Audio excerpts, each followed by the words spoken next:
بسم اللہ الرحمن الرحیم۔ اللہم صلی وسلم مبارک علی حبیبنا محمد صلی اللہ علیہ وآلہ وسلم۔ سورۃ ہود یہ قرآن کریم کی 11ویں سورت ہے۔ یہ 123 آیات پر مشتمل ہے۔ اس سورت کے مضمون پر جب ہم غور کرتے ہیں تو یہ بات سامنے آتی ہے کہ یہ سورت بھی یعنی سورہ ہود بھی اسی دور میں نازل ہوئی جس دور میں سورہ یونس نازل ہوئی تھی، اور یہ بھی ممکن ہے کہ سورہ ہود سورہ یونس کے ساتھ ہی متصلاً نازل ہوئی ہو، کیونکہ دونوں کے مضامین اور دونوں کے موضوع ایک ہی ہیں، مگر سورہ ہود میں تنبیہ کا انداز زیادہ سخت ہے۔ جب آپ اس سورت کا مطالعہ کریں گے تو آپ کو اندازہ ہوگا کہ جب حضور اکرم صلی اللہ علیہ وآلہ وسلم دعوت حق کی تبلیغ میں لگے ہوئے تھے تو حضور اکرم صلی اللہ علیہ وآلہ وسلم پر کتنے سخت حالات آئے ہوں گے۔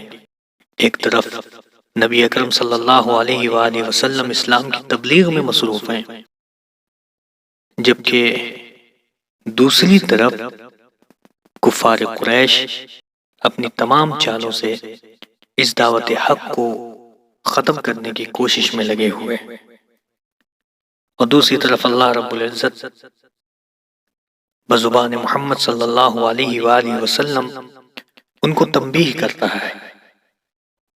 ان حالات میں آپ صلی اللہ علیہ وآلہ وسلم کو ہر وقت یہ اندیشہ لگا رہتا تھا کہ کہیں اللہ کی دی ہوئی مہلت ختم نہ ہو جائے اور وہ آخری ساعت نہ آ جائے جس کا اللہ رب العزت جگہ جگہ قرآن کریم میں اعلان کر رہا ہے۔ اس مضمون کو ادا کرنے کے لیے قرآن کریم نے براہ راست جو خطاب کیا ہے وہ قوم نوح، قوم عاد، قوم ثمود، قوم لوط، اصحاب مدین اور قوم فرعون کے قصوں سے زیادہ کام لیا ہے۔ ان قصوں میں خاص طور پر جو بات نمایاں کی گئی وہ یہ کہ خدا جب فیصلہ چکانے پر آتا ہے تو پھر بالکل بے لاگ طریقے سے چکاتا ہے۔ اس میں کسی کے ساتھ ذرہ برابر رعایت نہیں ہوتی۔ اس وقت یہ نہیں دیکھا جاتا کہ کون کس کا بیٹا ہے، کون کس کا عزیز ہے، کون کس کا محبوب ہے۔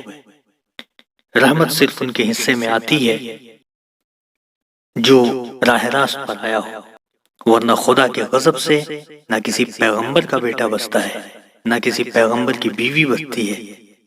یہی نہیں بلکہ جب ایمان اور کفر کے دو ٹوک فیصلے ہو رہے ہوں تو دین کی فطرت یہ چاہتی ہے کہ خود مومن بھی باپ اور بیٹے اور شوہر اور بیوی کے رشتوں کو بھول جائے اور خدا کی شمشیر عدل کی طرح بالکل بے لاگ ہو کر ایک رشتہ حق کے سوا ہر دوسرے رشتے کو کاٹتا چلا جائے۔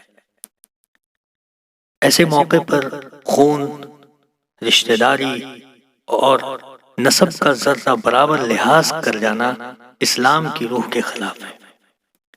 یہی وہ تعلیم تھی جس کا پورا مظاہرہ 3-4 سال بعد مکے کے مہاجر مسلمانوں نے جنگ بدر میں کر کے دکھایا۔